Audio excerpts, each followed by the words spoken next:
Hi, for this video what I want to do is talk to you about points, lines, and planes. So first of all, let's look at a definition, and then we will look at an example of how you might see it in your class where you have to name them. So a point in geometry is represented as a small dot.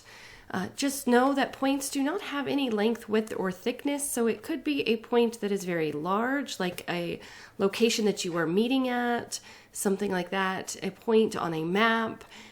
In geometry, like I said, we typically just draw a dot and we put a capital letter to name it, so we would just call this point A. You can use any capital letter to name a point.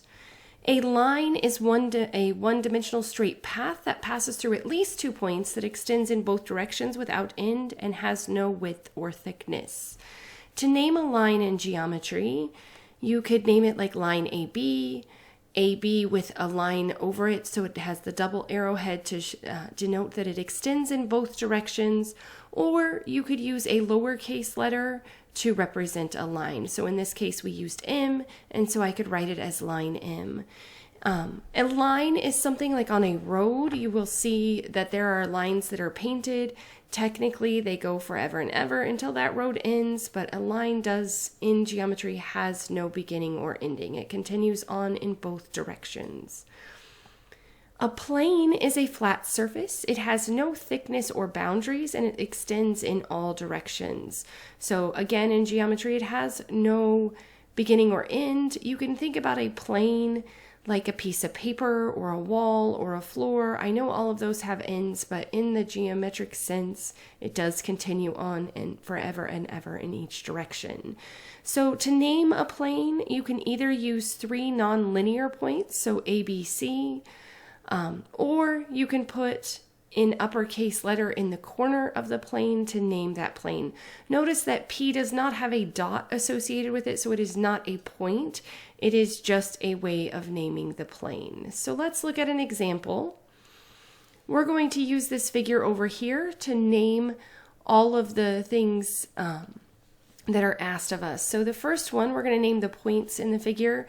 So the points do actually have to have a dot on there. So the points that we have are D, E, and F.